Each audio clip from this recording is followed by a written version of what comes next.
É com muita alegria que a gente conversa hoje com o Ricardo Lízias para falar do seu livro recém-lançado, A Vista Particular, um livro super contemporâneo, passado no Rio de Janeiro, inclusive uma parte durante as Olimpíadas, vale ressaltar, e a história de um artista plástico que vive em Copacabana e inicialmente ele retrata cenas bastante cariocas. Mas ao longo do livro vai haver uma mudança na arte dele e ele vai ter uma ligação bastante íntima com o morro vizinho a Copacabana, que é o morro de Pavãozinho. Ricardo, muito obrigada por falar conosco, por falar com Literatórios.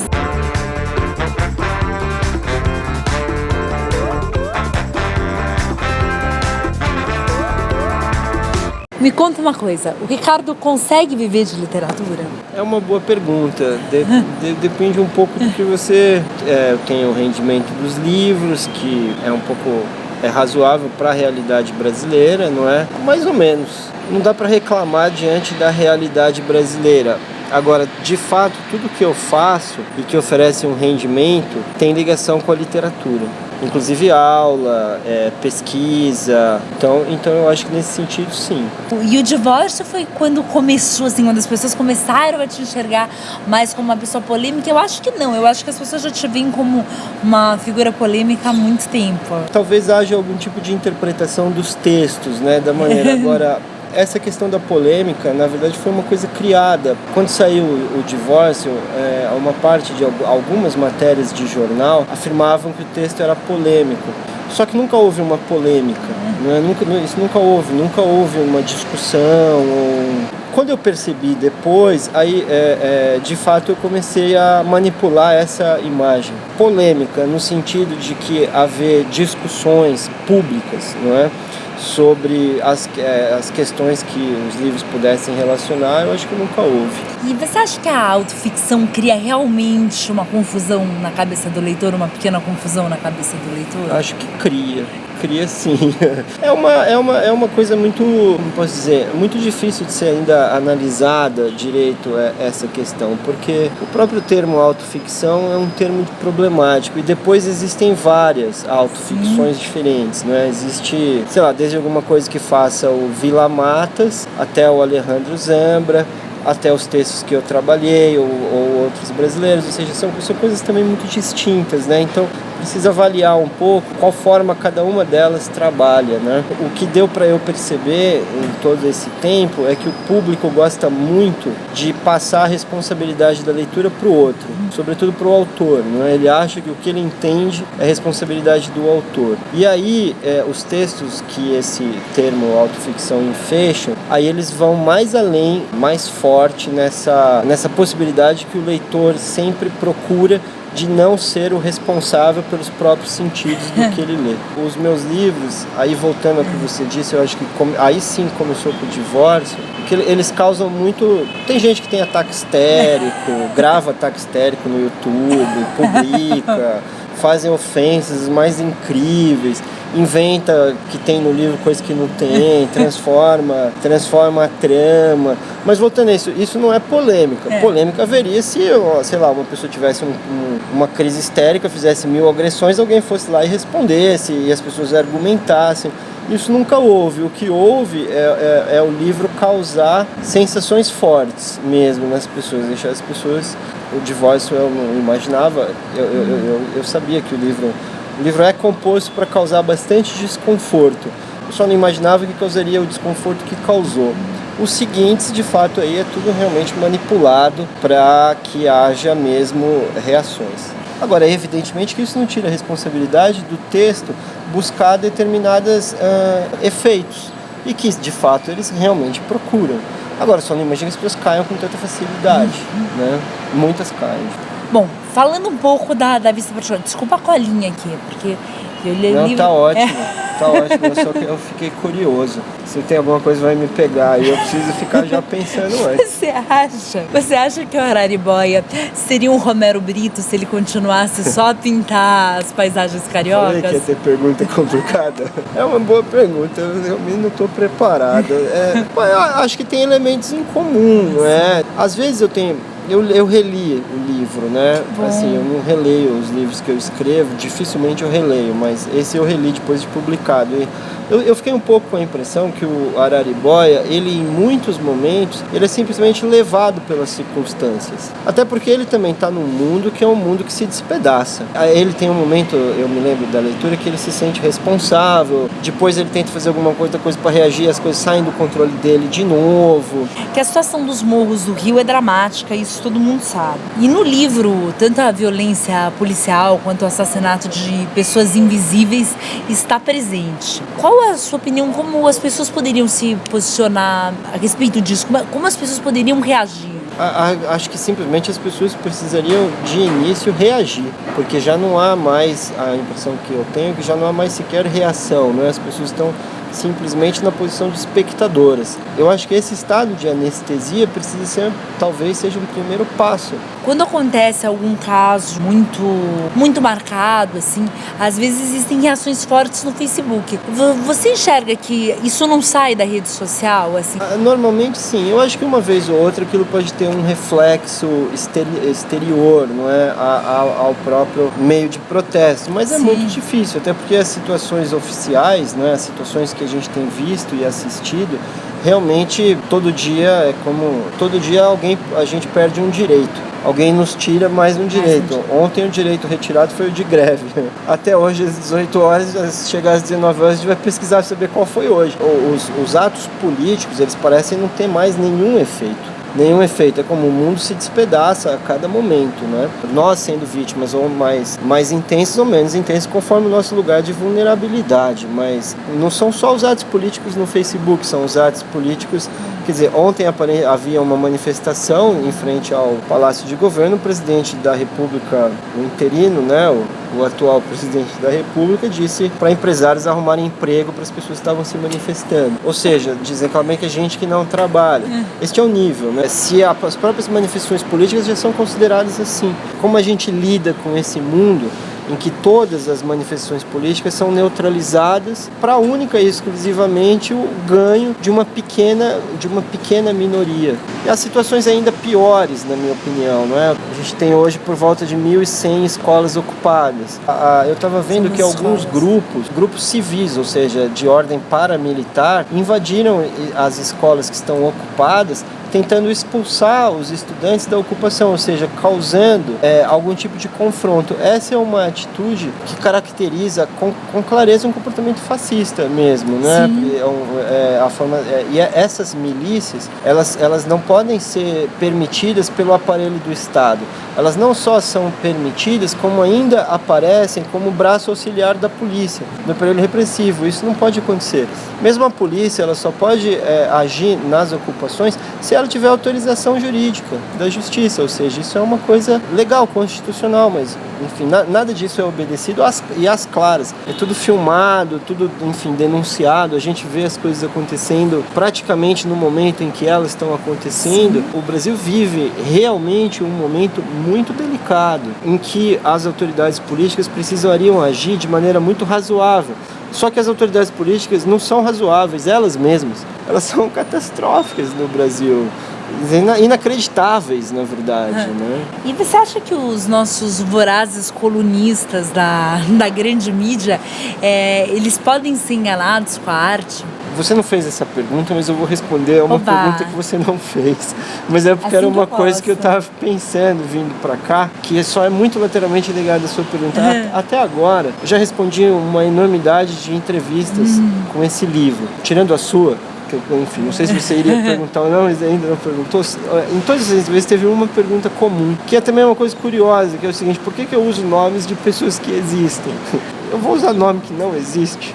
Já é uma coisa para mim esquisita, nome inexistente. Depois, não é? É simplesmente a trama, ela define, está ali uma série de questões. Quer dizer, se eu uso o Morro Pavãozinho, que existe numa cidade do Rio de Janeiro, que pretensamente ainda está lá, por que eu trocaria o nome de críticos de arte, por exemplo? Isso é uma coisa injustificável. Enfim, o meu romance, eles passam no Brasil. Como você disse, na abertura em 2016, uma parte da trama se passa nas Olimpíadas, nos Jogos Olímpicos, foi redigido, obviamente, antes dos Jogos Olímpicos, porque quando os Jogos Olímpicos estavam acontecendo, o livro já estava sendo impresso, né? Nós estávamos na gráfica. Mas se ele passa em todos esses elementos, por que eu trocaria o nome do crítico francês? Por que eu não falaria o Jorge de Huberman, né? Se ele passa ali, se tem um momento que ele passa ali entre o Museu do Amanhã e a Orla, naquele momento ali, por que eu não falaria sobre, por exemplo, o Rodrigo Naves, que é um crítico que eu acho de altíssimo nível, entende? A ideia era justamente dizer, olha, o José de Araribóia é lido por críticos de altíssimo nível.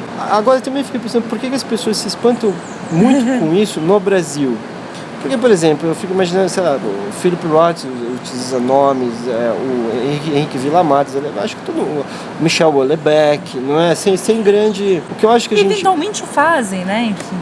Assim, o que eu acho que a gente precisa analisar por que talvez isso seja tão problemático, ou pelo menos porque isso chame a atenção das pessoas, né? Claro. Você acha que faltaram tanto Araribóias quanto Biribós durante as Olimpíadas?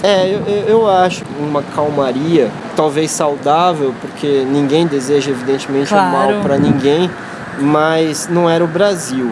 Não era uma bolha fechada, protegida, não é? Em que, enfim, formou-se ali uma espécie de pequena ilha da fantasia. Não é? O Brasil não é aquilo. Assim que os jogos acabaram, voltou o Brasil. Então a gente já sabe, parece, aparentemente até aqui, os funcionários, pela última notícia que eu tive, os funcionários da limpeza ainda não tinham recebido. Eles limparam tudo, fizeram todo o seu trabalho e não receberam. Aí voltou o Brasil. Está tudo começando a ficar abandonado, as pessoas que perderam suas casas, enfim, a gente sabe que esses mega eventos, o que eles causam de prejuízo humanitário é gigantesco. Nada disso foi avaliado. Ou seja, eu acho que houve sim uma espécie de grande acordo para que o Brasil real ficasse ali naquele estado de letargia, não é, naquele estado de anestesia, para que os jogos pudessem acontecer. O que eu fico pensando, os jogos poderiam acontecer ao mesmo tempo em que houvesse todo tipo de... Primeiro, eu não sei se foi um acerto os jogos terem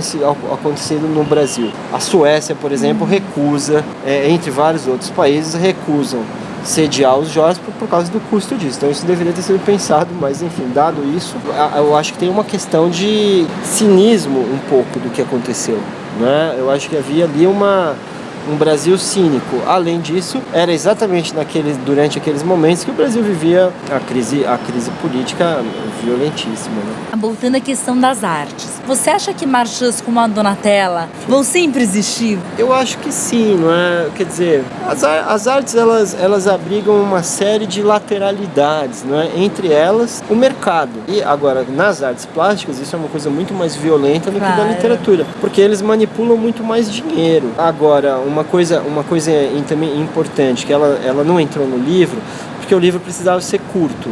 Ele é programaticamente curto porque ele tem que ter a velocidade dos acontecimentos.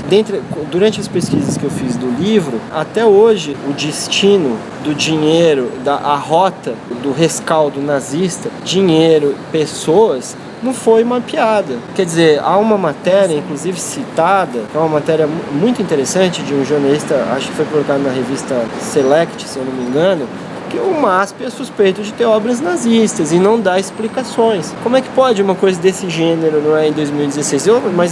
Durante a pesquisa do livro, eu vi um monte, não é, de pistas, envolvem muito o Brasil, mas muito a Argentina, onde foi parar muitos dos nazistas e tal, de que todo esse tipo de dinheiro, dessas coisas, tem realmente uma origem muito desonrosa. Isso daria um livro interessante, eu acho. Isso daria uma ótima pesquisa. O leitor brasileiro geralmente lê muito pouco, tanto a nossa literatura quanto a literatura latino-americana. Por que você acha que isso acontece? Acho que a resposta tem várias camadas. A primeira delas, lê muito pouco, a impressão que me dá é que lê muito pouco literatura. Aí depois disso, lê muito pouco. Quando lê literatura, já não é uma literatura com certa qualidade. Aí passando para isso ainda, tem também uma espécie de pensamento provinciano, em que muito do que é aceito e do que é louvado em autores estrangeiros, para os autores brasileiros vira problema. Então eu acho que tem uma espécie mesmo de culto ao que é europeu e ao que é norte-americano.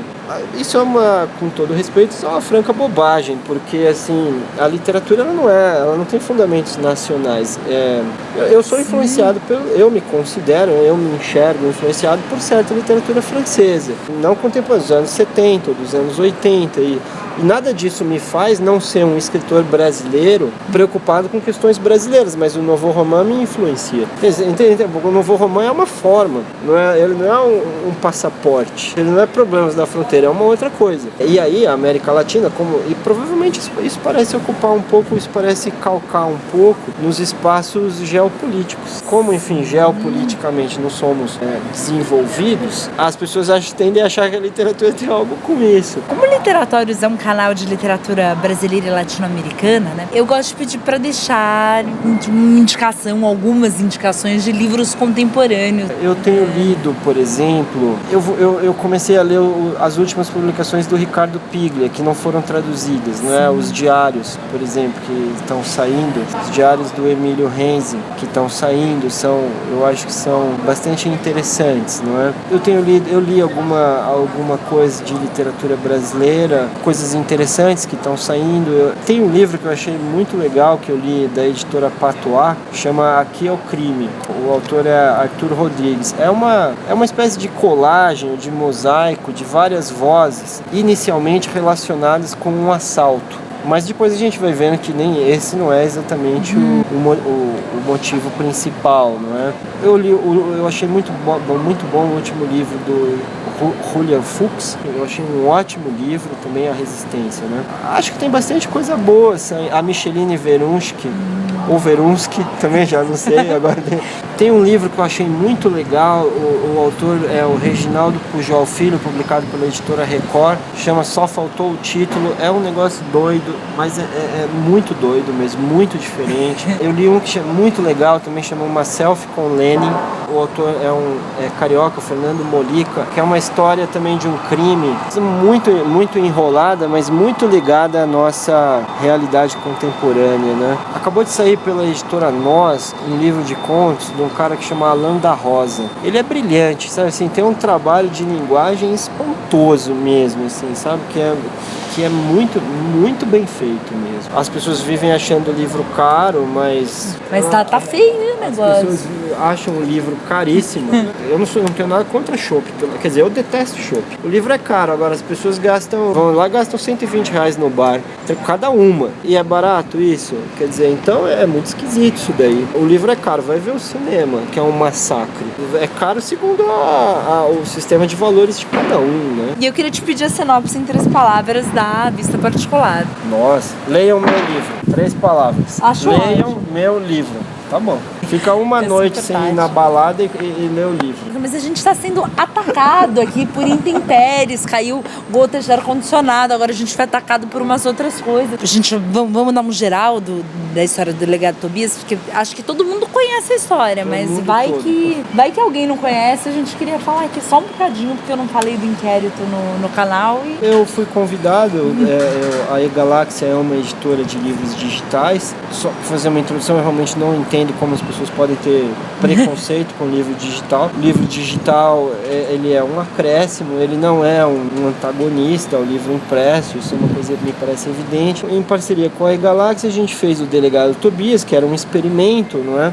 Nesse momento eu já tinha aprendido uma série de coisas da que a gente está falando no começo, de índices de leitura, por causa do divórcio. Então aí eu fiz manipulação de leitura, era um teste, é um experimento literário. Sim. Realmente a manipulação, ela tomou proporções muito maiores do que eu imaginava, não é? O e-book tinha 5 partes, ele era uma colagem entre imagem, texto, imagens verdadeiras, reproduções de jornal verdadeiras, reproduções de jornal que a gente fazia, enfim, era uma enorme, acho que a palavra colagem é a melhor delas. Havia um perfil do delegado no Facebook, que era uma parte muito divertida, que era eu que escrevia, a editora comprou uma foto, na padronagem da criação literária. Eu ameaçava a mim mesmo, as pessoas entravam, e tinha gente que falava, eu conheço esse delegado, já está esse delegado aqui de novo. Ou seja, há toda aquela questão de que realmente as pessoas não se interessam pelo que é a arte. Elas querem esse negócio aí de realidade, que eu até agradeço por você não ter perguntado nenhuma vez, né? Afinal, alguém não perguntou sobre a realidade. Havia uma espécie de subtrama feita através de decisões da justiça completamente fictícias, que era um design, uma pessoa que desenhava, sob formato de decisões da justiça, mas criadas por mim. Um grupo de pessoas retirou essas decisões do interior do e-book ou da internet, não tem controle de onde pode ter saído, enviou a Brasília dizendo que eu estava propagando documentos falsos, tinha criado e propagado documentos falsos. Na verdade, eu tinha feito uma obra literária, mas as pessoas que fizeram esse denúncio não avisaram que estava no interior de uma obra literária. A Procuradoria-Geral da República fez ali uma investigação realmente inacreditável, algo assim de proporções inimagináveis mesmo, não percebeu que estava dentro de um e-book e me acusou de falsificação de documento. Aí eu tive que responder, contratar advogados, armar uma defesa, levantar testemunhas que acabaram não precisando ser ouvidas, mas eu tive que levantá-las, ou seja, aí depois eu fiz um inquérito policial publicado pela Lote 42. É uma edição em formato de inquérito mesmo, né? Eu encerro agradecendo, Ricardo, que essa pessoa plural. Eu agradeço a Martins Fontes por ter cedido espaço pra gente gentilmente. Agradeço o tempo do Ricardo e eu tomei demais. Deixo o convite para todo mundo ler A Vista Particular. Os seus outros livros, para quem não leu. Boa leitura a todos. Até o próximo Literatórios que não tarde. Tchau, tchau. Obrigado.